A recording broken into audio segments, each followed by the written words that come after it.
عبادت. اب آپ یہ دیکھیں گے کہ ہم جب جاتے ہیں بس ہم کسی مزار پہ چلے جائیں تو مزار میں بعض لوگ جا کر چومتے ہیں, چوکھٹ کو چومتے ہیں تو پیچھے سے ان کی ویڈیو بنائی جائے تو ایسے لگ رہا ہوتا ہے کہ سجدہ کر رہا ہے.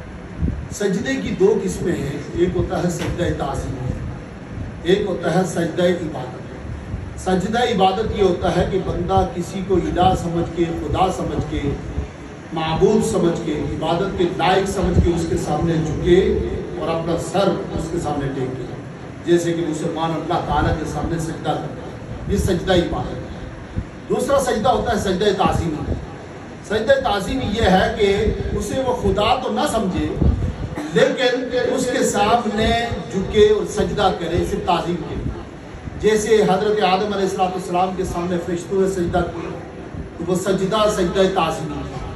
حضرت یوسف علیہ السلام کے سامنے ان کے والدین اور 10 بھائیوں نے سجدہ کیا, وہ 11 بھائیوں نے سجدہ کیا, وہ کیا تھا؟ سجدہ تعظیمی تھا. لیکن شریعت محمدیہ صلی اللہ علیہ وسلم یعنی مصطفیٰ کریم علیہ السلام کی شریعت میں سجدہ تعظیمی بھی حرام ہے. حضور اکرم صلی اللہ علیہ وسلم کے سامنے درخت آ کر سجدے کرتے, آپ کے سامنے حیوان آ کر سجدے کرتے, ایک اونٹ آیا اس نے سجدہ کیا تو صحابہ نے جب یہ دیکھا تو عرض کی یا رسول اللہ صلی اللہ علیہ وسلم یہ بے جان چیزیں آ کر درخت آپ کو سجدہ کرتے ہیں, یہ جانور آ کر آپ کو سجدہ کرتے ہیں تو ہمیں اجازت دے ہم آپ کو سجدہ کریں. تو آقا علیہ السلام نے فرمایا کہ میری امت میں کسی کو سجدہ کرنا جائز نہیں ہے. اگر کسی کو سجدہ جائز ہوتا تو میں بیوی کو حکم دیتا کہ وہ اپنے شوہر کو سجدہ کرے, تو لہذا سجدہ جائز نہیں ہے. تو یاد رکھیے کسی بھی قبر کے سامنے ہم سجدہ نہیں کریں گے, اور اگر کوئی کر رہا ہے اس نے اگر عبادت کے لیے سجدہ کیا تو وہ مشرک و کافر ہو گیا, دائرہ اسلام سے خارج ہو گیا. اگر وہ شادی شدہ ہے تو اس کی بیوی اس پر آزاد ہو گئی, یعنی اب نکاح سے بھی نکل گئی. اس کو دوبارہ توبہ کر کے کلمہ پڑھ کے مسلمان ہو کر پھر بیوی سے تجدید نکاح بھی کرنا پڑے گا, تجدید ایمان کے ساتھ ساتھ. لیکن معزز سامعین عموماً لوگ سجدہ کرتے ہیں تو وہ سجدہ تعظیمی کرتے ہیں, وہ بھی حرام ہے, سخت حرام ہے. ہمارا نظریہ یہ ہے, امام اہل سنت امام احمد رضا خان علیہ رحمۃ الرحمن فرماتے ہیں کہ مزارات کو چوما بھی نہ جائے, 4 ہاتھ دور کھڑے ہو کر, ہاتھ یہاں سے لے کے یہ ہاتھ کراتا ہے, شریعت لے کر آتا ہے, 4 ہاتھ دور ہوگا, یعنی 4 ہاتھ بندہ دور ہوگا تو جہاں آپ نے موبائل رکھا ہوگا تو اتنا دور ہوگا.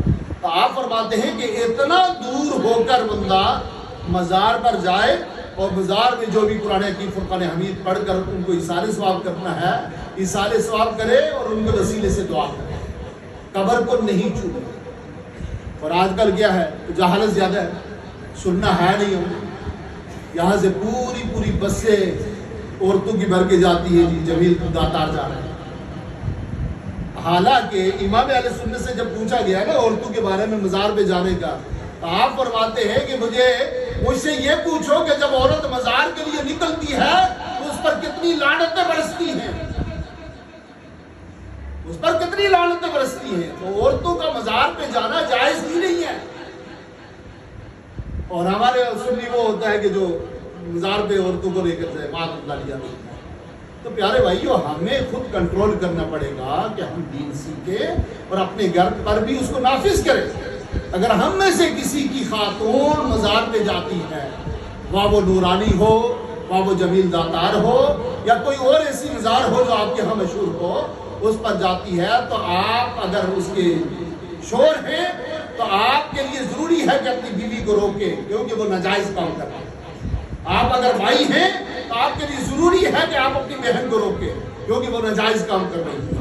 آپ اگر بیٹے ہیں اور آپ کی ماں اگر مزار پہ جا رہی ہے تو اس کو روکیں, کیونکہ وہ حرام کام کر رہی ہے, ناجائز کام کر رہی ہے. تو پیارے بھائیوں مزارات پہ عورتوں کا جانا, عورتوں کے جانے میں کتنی خرافات پیدا ہوتی ہے.